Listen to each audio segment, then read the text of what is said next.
Gold trusted gold buyers తాకట్టులో ఉన్న బంగారాన్ని విడిపించి ఈ రోజు ఉన్న మార్కెట్ ధరకే కొనబడును. మరిన్ని వివరాలకు సంప్రదించండి 77710720.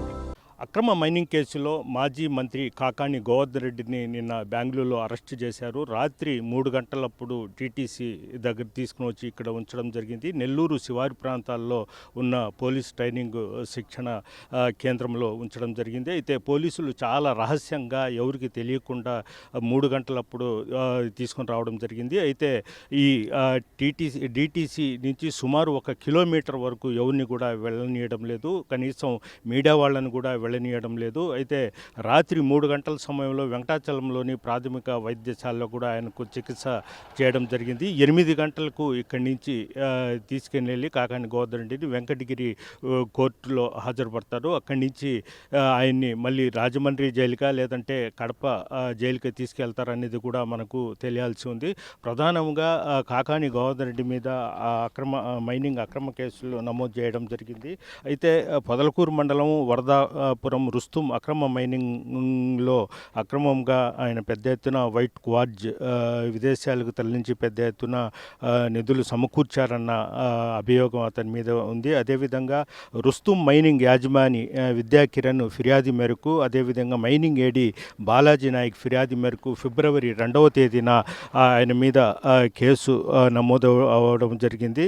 అయితే మార్చి 23న కాకాణి మీద కేసు నమోదు అవ్వడం జరిగింది. ఆయన A4గా కాకాణి పేరు నమోదు చేయడం జరిగింది. ఆయన అప్పుడు రుస్తుం మైనింగ్లో వైట్ క్వార్జీ చైనాకి తరలించి కోట్ల రూపాయలు దుర్వినియోగం చేశాడనేది కూడా ఇచ్చేశారు. అయితే అతనికి ఇప్పటికే 3 సార్లు నోటీసు ఇవ్వడం జరిగింది. నోటీసులకు ఆయనకు ఎలాంటి సమాధానం ఇవ్వలేదు. మార్చి 1వ తేదీన ఆయన ఇంటికి నోటీసు అతికించిపోవడం జరిగింది. తర్వాత ఆయన హైదరాబాద్లో వాళ్ళ ఇంటికి కూడా ఇచ్చేయడం. ఇప్పటికి 3 సార్లు పోలీసులు నోటీసులు ఇచ్చినప్పటికీ ఎలాంటి సమాధానం లేదు. దీంతో అతని కోసం పోలీసులు గత 2 నెలల నుంచి అతన్ని అరెస్ట్ చేసేందుకు ప్రయత్నాలు చేస్తున్నారు.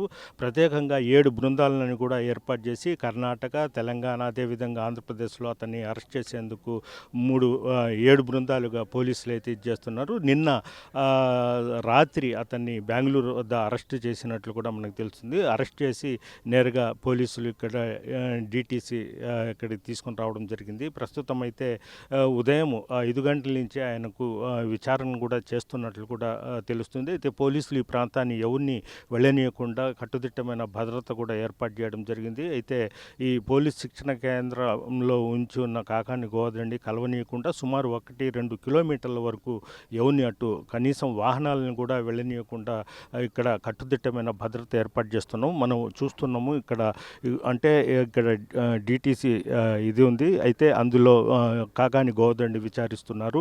ఇటు చుట్టూ పోలీసులను భద్రత ఏర్పాటు చేశారు. ఎక్కడ ఎవరిని వెళ్ళనీయకుండా తగు చర్యలు అయితే తీసుకుంటున్నారు. కనీసం మీడియాను అటువైపు వెళ్ళనీయకుండా కూడా పోలీసు గట్టి భద్రత కూడా ఏర్పాటు చేయడం జరిగింది.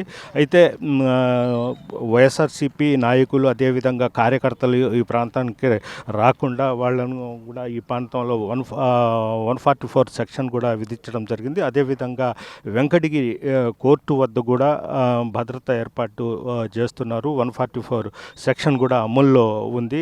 ఎక్కడ ఏదైనా అంటే కాకాణి గోవర్ధన్ రెడ్డి జిల్లా వైఎస్ఆర్సీపీ అధ్యక్షుడు అవ్వడంతో ఏదైనా వైఎస్ఆర్సీపీ నాయకులు ఆందోళన చేసే అవకాశాలు ఉంటాయనే ముందుగానే గట్టు భద్రత ఏర్పాటు చేయడం జరిగింది. కాకాణి గోవర్ధన్ రెడ్డికి మైనింగ్ కేసుతో పాటు వెంకటాచలము అదేవిధంగా కావుల్లో కూడా కేసులు నమోదయ్యి ఉన్నాయి. అతని మీద అంటే ప్రధానంగా అతను అక్రమ మైనింగ్తో పాటు SC/ST అట్రాసిటీ కేసు కూడా నమోదు చేశారు. ఆయనకు ఖచ్చితంగా రిమైండ్ చెప్పే అవకాశాలు ఉన్నాయని కూడా పోలీసులు అయితే చెప్తున్నారు. ఆయన్ని నెల్లూరు సెంట్రల్ జైల్లో కాకుండా రాజమండ్రి లేదంటే కడప జైలుకి తరలించే అవకాశాలు అయితే ఉన్నాయి. వీడియో ప్రదీప్తో గయాజ్ RTV నెల్లూరు నుంచి. ఇండియా పాకిస్తాన్ ఉద్రిక్తతలపై లేటెస్ట్ అప్డేట్స్ కోసం డౌన్లోడ్ చేసుకోండి RTV లైవ్ యాప్.